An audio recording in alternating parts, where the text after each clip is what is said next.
Hello and welcome to Criminal Justice Inspection Unpacked, the podcast of Criminal Justice Inspection Northern Ireland, where we explore issues and developments in the criminal justice system. I'm Melanie McVeigh, and today's episode we'll be talking about victims and witnesses and what has been happening to improve the services, treatment and support provided by criminal justice organisations if you are a victim of or a witness to a crime. Joining me is Roisin Devlin from CJI, the lead inspector of the recently published follow-up review of the care and treatment of victims and witnesses, and Julie Wilson, Deputy Director of Victim Support Division in the Department of Justice, who leads on policies and interventions to support victims and witnesses of crime. You're both welcome. I'm also joined by Janice Bunting, Chief Executive with Victim Support Northern Ireland, a passionate advocate for the rights of victims and witnesses, and with over 6 years' experience in the criminal justice sector, who wants to see Northern Ireland at the forefront of victims' rights. And finally, the first Commissioner Designate for Victims of Crime in Northern Ireland, Geraldine Hanna, who's focused on providing a voice for all victims of crime across Northern Ireland, ensuring the rights of victims under the Victims' Charter are promoted, and monitoring those rights to see that they are being delivered. It's great to have each of you with us today, and we're going to kick off by coming first to Roisin. The care and treatment of victims and witnesses has been a focus for criminal justice inspection since it became operational, with the first of a series of 6 reports back in 2005, I believe. The latest follow-up review, which you led, is closely linked to the 2020 report. Can you maybe set the scene, Roisin, and tell us a little bit about the 2020 report and what inspectors found then? Yeah, it was an important inspection for criminal justice inspection. We were looking at the journey of victims and witnesses through the criminal justice system. But in doing that inspection, we focused mainly on the police and the PPS, the Public Prosecution Service, and the services that they provided to victims and witnesses, and spent a lot of time during that inspection with the Victim and Witness Care Unit, speaking to staff there and getting an understanding of their work. Through Victim Support NI and also through NSPCC, we spoke to a number of victims and witnesses who had experienced the system so that we could understand from their perspective what that had been like. And what did you find? Were there recommendations for improvement or change that came about through that piece of work? Yeah, we found that there were many dedicated individuals working to support victims and witnesses through the system. We made recommendations to improve that. So there were strategic recommendations as well as operational recommendations. One of the important strategic recommendations was to raise awareness of the victim and witness charters to ensure they were accessible to those that needed them and that they were understood. So we asked for a communications plan around that. Another important strategic recommendation was around the Victim and Witness Care Unit. So we asked that there was consideration of that model and enhancing that model to look at the provision of care. So we find that the work that staff do in that unit is hugely important in terms of information provision, ensuring that everyone has what they need to attend court. But what needed improved was how victims and witnesses had their needs assessed and were supported through the criminal justice system. So that recommendation was intended to enhance that. Okay, and why was it important to go back and have a look at what had been happening since 2020? What was the purpose of this follow-up review? Well, a number of years had passed and we felt it was important to go back and speak to those organisations involved in the original inspection who had lead responsibility for implementing the recommendations to understand the progress that had been made. And in doing that, we were looking at what actions had been undertaken to implement the recommendations, but also what had the impact been for the intended beneficiaries. So how had those actions improved outcomes for victims and witnesses? Well, we'll leave it there, and maybe it's an opportunity to bring our other guest in at this point. And I'll maybe come to you, Julie, if you don't mind. Can you maybe give us an idea what steps had been taken to implement the recommendations that were made by CJI? If I focus mainly on my role within Department of Justice, and within that, I also chair the Victim and Witness Steering Group. The Victim and Witness Steering Group would bring together senior leaders from across the criminal justice system, but also not all just statutory agencies. Victim support is represented on it.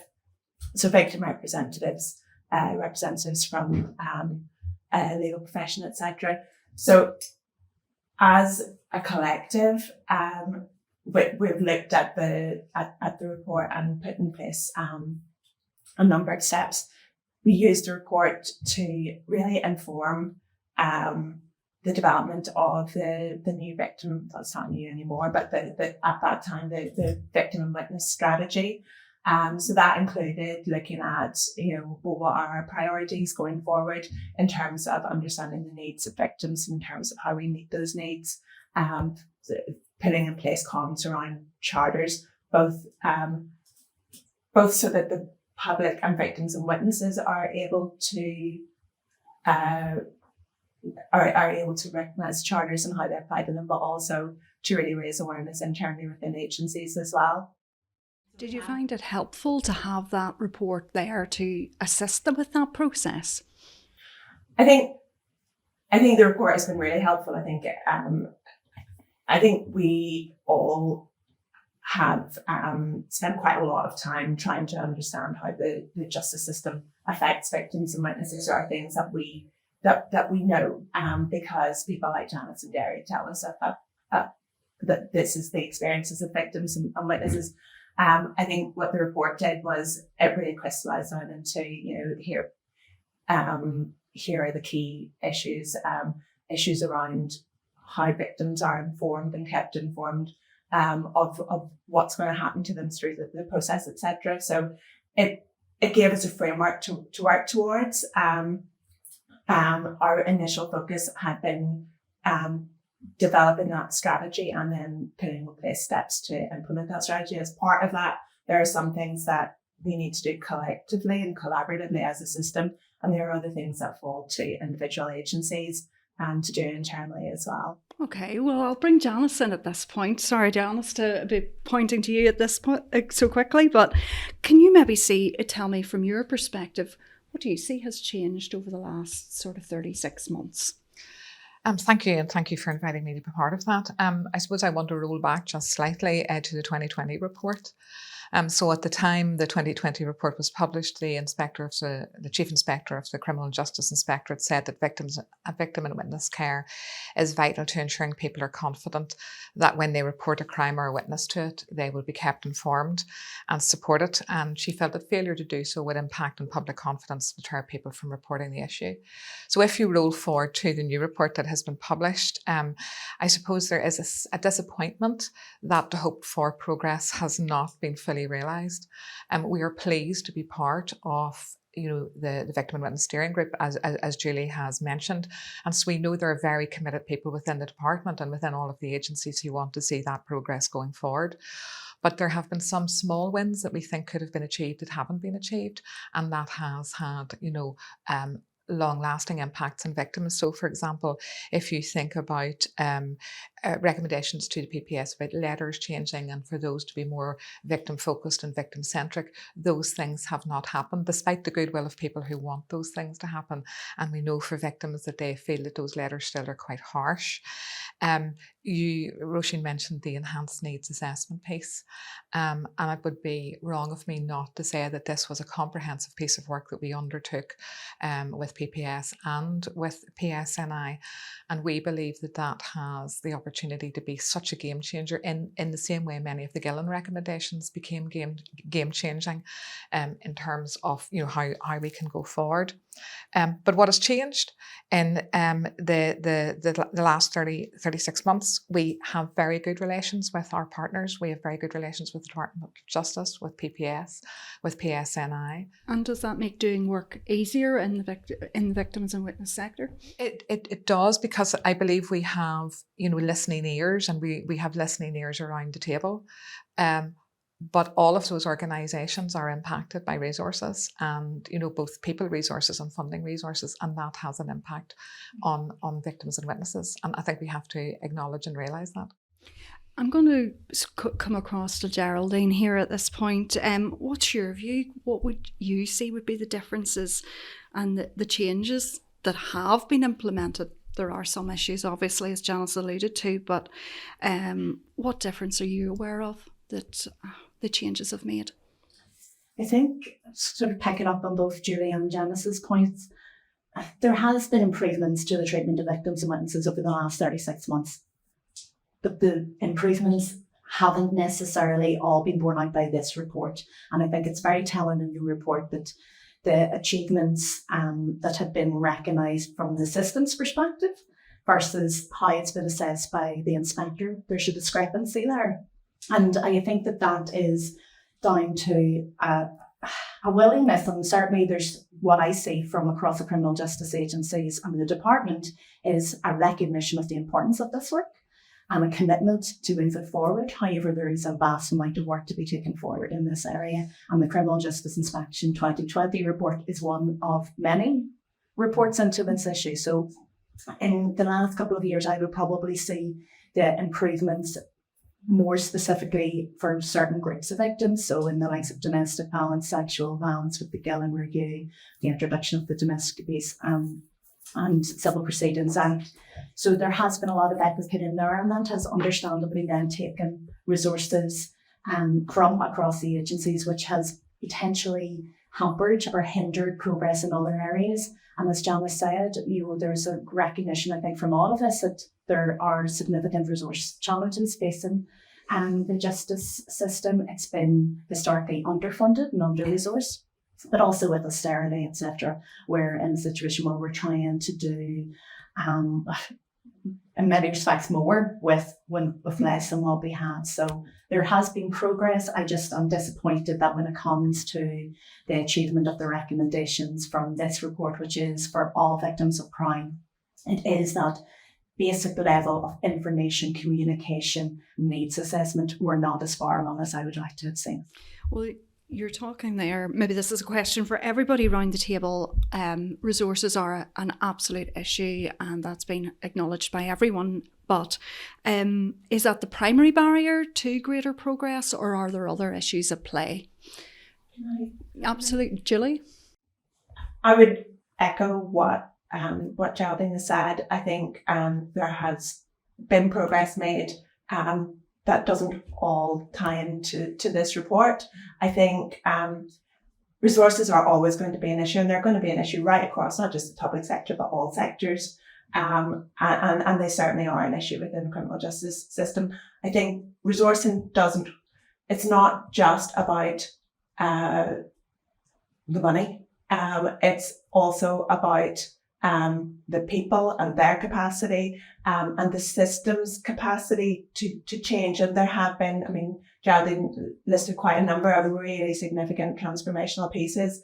And the system needs, I think, time to absorb and adopt to some of those changes. I think culture change happens slowly and it happens incrementally, and then you maybe reach a tipping point. But there is there are these recommendations under this report, and there are wider recommendations under other reports, and actually the capacity for a system to absorb all of that needs to be taken into account. So I think that is one factor within it.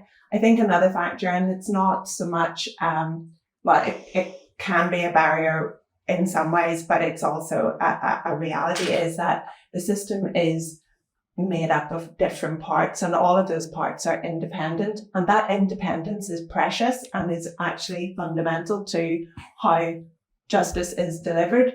That independence, though, means that we need to work collaboratively. That interdependence piece comes into play. Absolutely. And I think that takes time.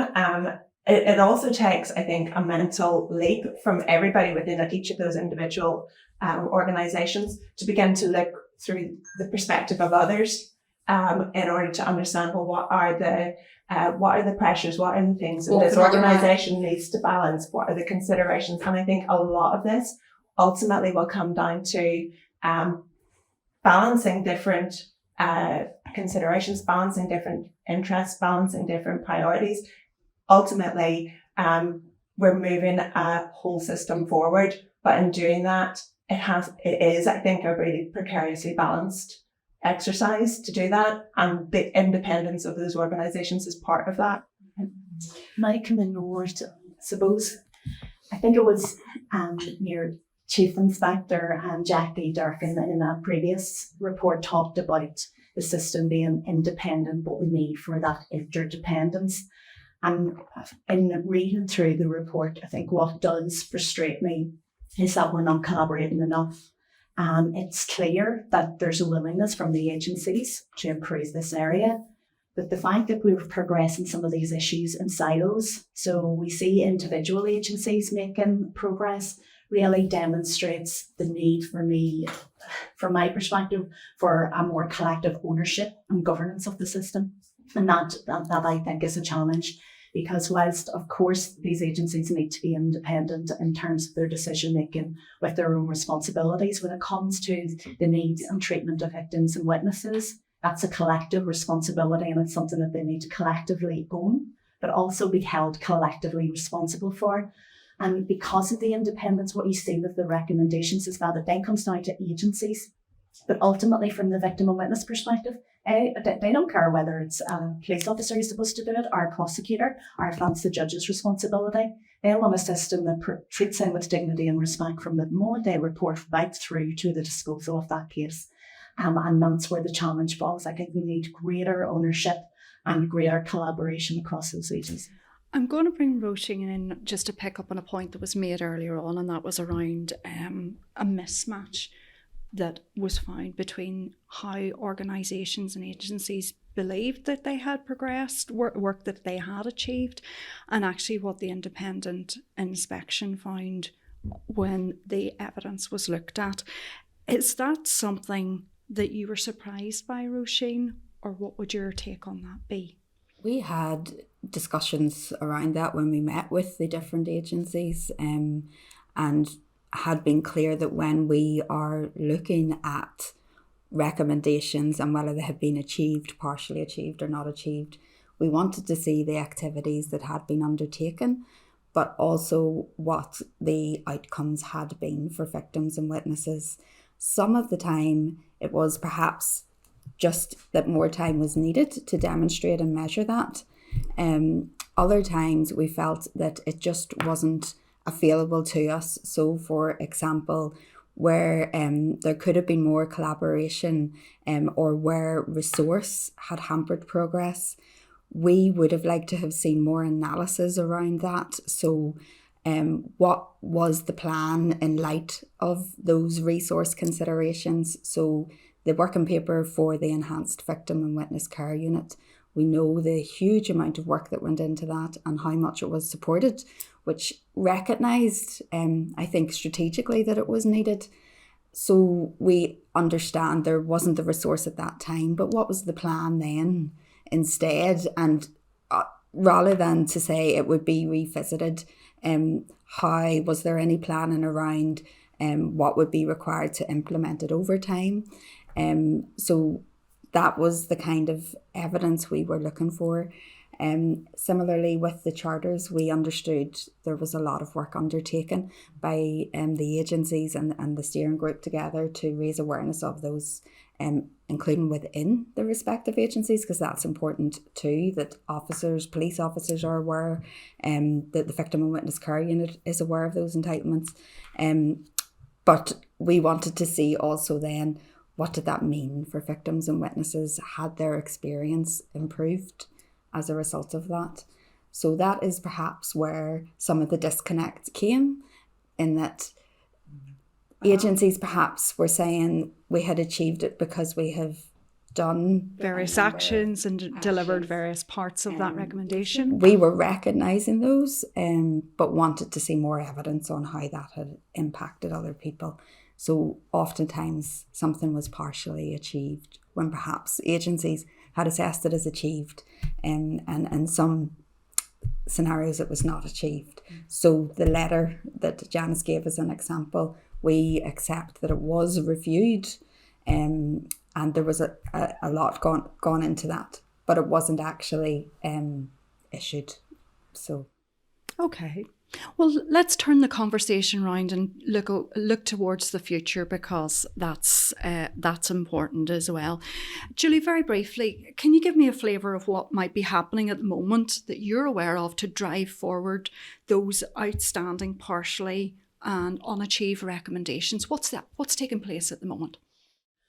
Well, what I would say is that obviously we've been engaging with Roisin through the follow-up review, and we have obviously seen and heard a flavour of some of the kind of... You would have seen that through factual accuracy checks and through the sharing process. Exactly. And I mean, there are aspects to it that I find really helpful, and particularly in terms of looking at, well, what is the role of the Victim and Witness Steering Group? And the Victim and Witness Steering Group is really a voluntary coalition of leaders. But what should our role be in driving compliance against the charges? What should our role be as victims champions?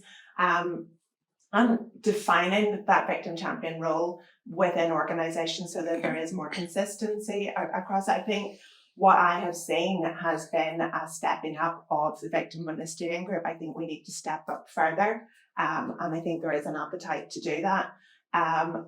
Certainly in terms of heightening and raising awareness of the charters, at the time when the follow-up review was taking place, we had a plan in place. We had plans to roll out quite a number of events. Those are happening throughout the autumn. We'll look again in next year as to what we do. I'm reaching out to Bunting community sector, reaching out to other sectors to really raise awareness.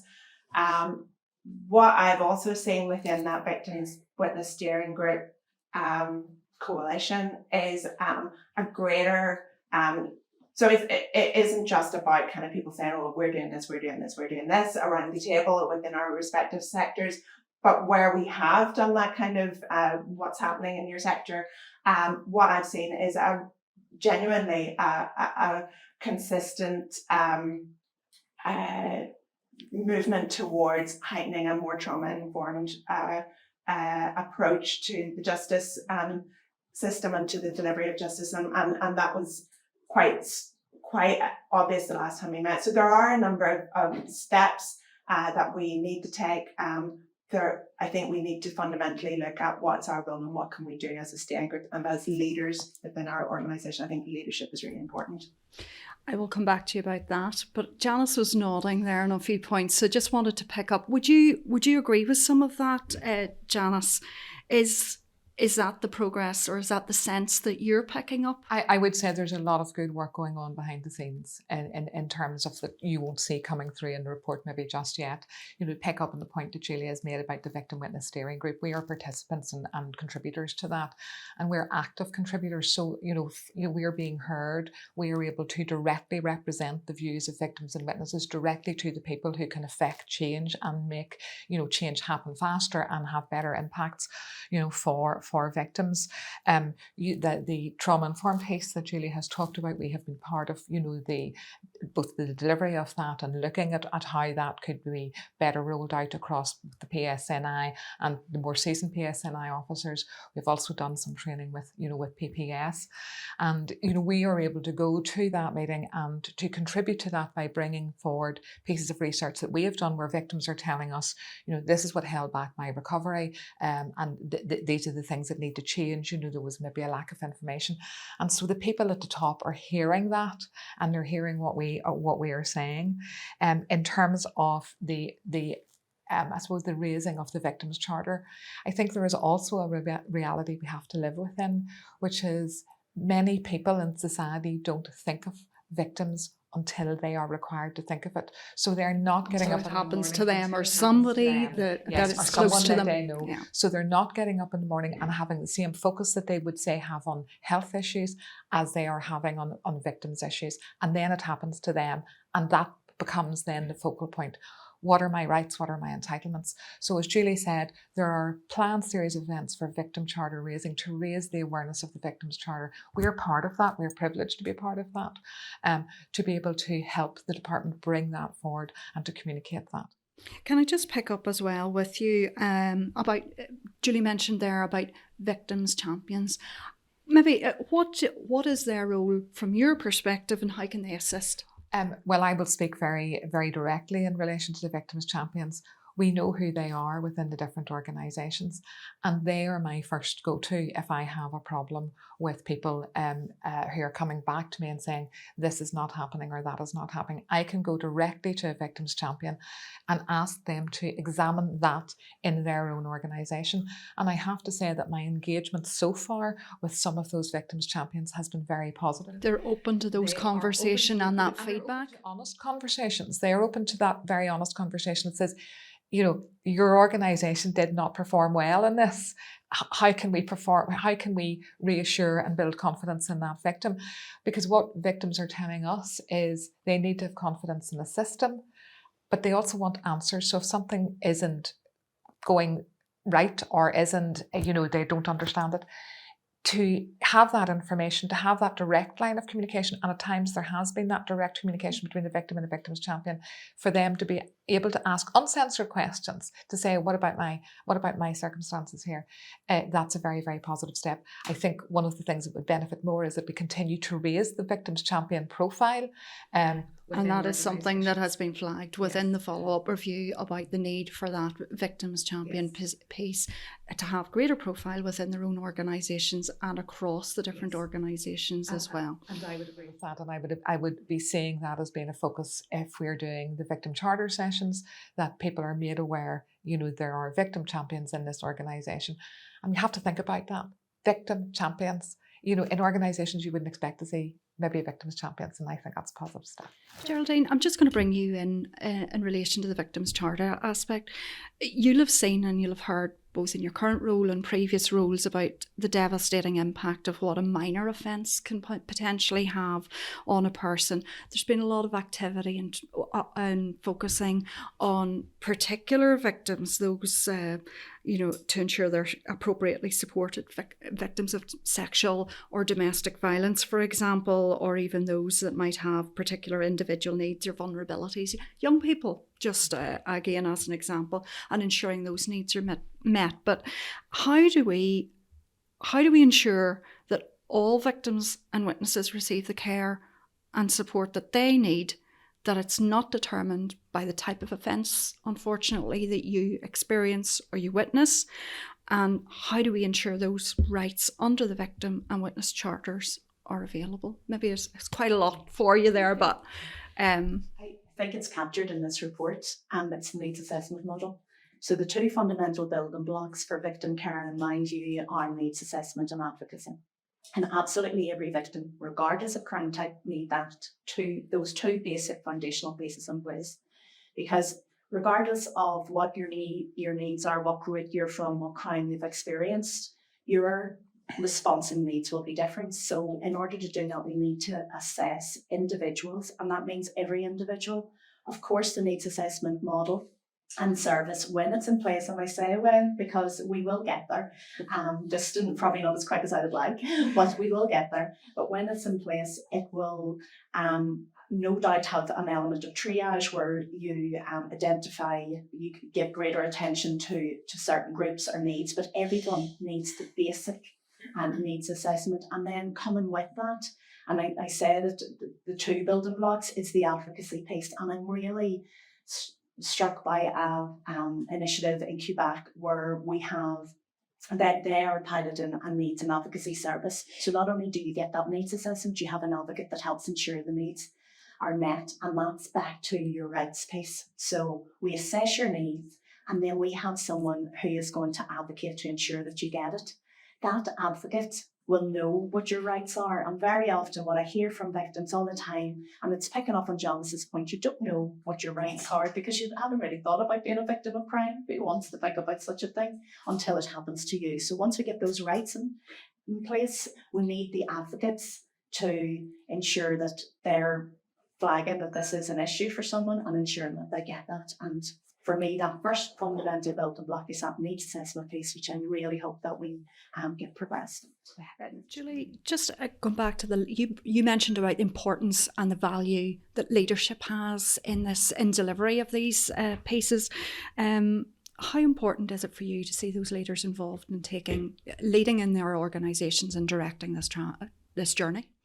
I think leadership is critical, and I think I can see in the time that I've been in this role, I can see leaders stepping into this role and making a difference. And I think you can see that in, for example, the Lady Chief Justice's opening speech for the opening of this court session, where she was very focused on particularly the needs of vulnerable victims and witnesses within the criminal justice system. And at the very recent opening of the Belfast Remote Evidence Centre, the Director of Public Prosecutions, again, very clearly, no doubt, throwing his support behind the availability of that centre and those kind of initiatives to support victims and to take some of the trauma out of the criminal justice system. I think those kind of really strong messages at a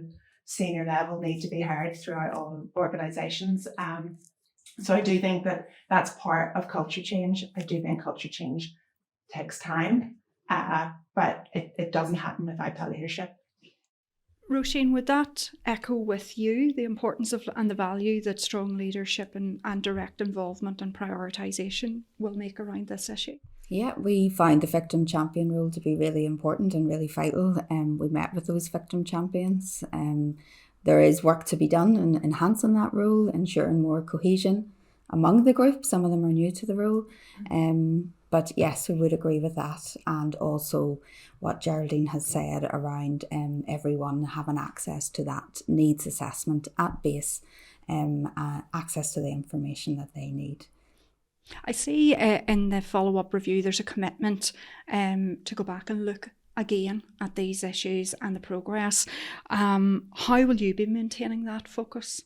We felt that some of the recommendations had been partially achieved and with more time could move towards fully achieved, and it is something that we would want to look at again. And you will be going back then to monitor that progress, yes, with that focus on the outcomes for the victims? Yes, our focus will be on how have things changed for victims and witnesses, yes. Just to wrap up the conversation, just maybe a question for each and every one of you. What would you each say to victims and witnesses so they're not put off reporting a crime or seeking a criminal justice outcome? Maybe Roisin, could I go to you? I think today we've heard about the commitment that is there from leaders and also individuals who are working in the criminal justice system and in the voluntary sector also to support victims and witnesses. I will come to Janice because you work quite often at the coalface in this area. We do, and I would be saying to victims and witnesses, please come forward. You will be believed, you will be supported. There are structures around you now that can do that for you and take you through from point of report to when you go to court. Julie, anything to add? I think I would want to acknowledge how difficult it is and that the criminal justice process is alien to a lot of people until you actually experience it firsthand. It's disorientating and it can be traumatic. But I would echo what Janice has said. I would encourage people to come forward. The supports are there and that we are working to improve outcomes. And Geraldine? Probably would echo all of what has been said. What I would say to the victims is really anyone listening to this, the system isn't working at its optimum. We recognise that, but hopefully in listening to this, there's a sense that progress is being made. Well, thank you very much, each and every one of you. That brings to a close another frank, engaging discussion on this episode of Criminal Justice Inspection Unpacked. Thank you to all my guests for joining me and shining a spotlight on this important topic of the care and treatment provided to victims and witnesses of crime, an issue that could, as we've heard, personally impact on any one of us at any stage. I hope you've enjoyed our conversation and you'll listen again to our podcast as we explore the issues and challenges facing our criminal justice system in Northern Ireland.